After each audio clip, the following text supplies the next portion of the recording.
அது நமக்கு பொதுவாகவே ரீல்ஸ் போடுறதுல உடன்பாடு இல்லை, உங்களுக்கே தெரியும். இப்போ நம்ம வீட்டில இருந்து ஒரு பொண்ணோ, நம்ம தங்கச்சியோ, இல்லை ஒரு அக்காவோ, இல்லை நம்ம யாரோ பொண்ணோ வந்து இந்த மாதிரி ரீல்ஸ் போட்டாங்கன்னா நம்ம என்ன சொல்லுவோம்? எதுக்கு இது மாதிரி தேவலாம் பண்றோம், இதை பண்ணாதீங்க. இது வந்து இது பண்றதுனால யார் உங்களை பார்க்கறதுக்கு வருவா? இதை பார்க்குறவன் யாரா இருப்பா? அவன் எப்படி உங்களை ஜட்ஜ் பண்ணுவான்?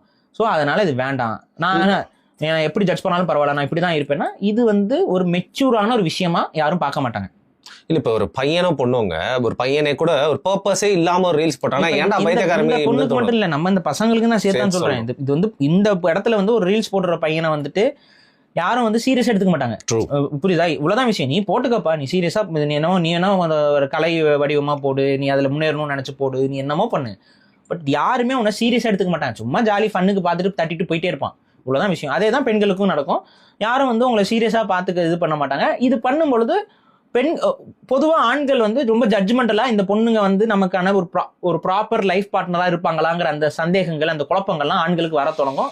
இது வந்து ஒரு ஹெல்த்தியான ஒரு விஷயம் இல்லை. அப்ப எல்லாரும் என்ன சொல்லுவோம்? இது வேண்டாம், இதை தவிர்த்துருங்க, இதெல்லாம் பண்ண எதுக்கு இது அப்படின்னு. சரி, இந்த இதுலயே வந்துட்டு சில கொச்சையான சில பாடல்கள் இருக்கு, சில கொஞ்சம் ஆபாச பாடல்கள் இருக்கு. இதுல எல்லாம் பெண்கள் ஆட ஆரம்பிச்சா நம்ம என்ன சொல்லுவோம்? நம்ம வீட்டு பெண்களை யாராவது பண்ணா என்ன சொல்லுவோம்? கண்டிப்பா அதை அப்ரூவ் பண்ணவே மாட்டோம். சும்மா சின்னதா ஆரம்பிக்கும் போதே வேண்டான்னு சொல்லுவோம். இந்த மாதிரி ஒரு இடத்துக்கு போனாங்கன்னா வேணவே வேணாம் அப்படின்னு சொல்லுவோம்.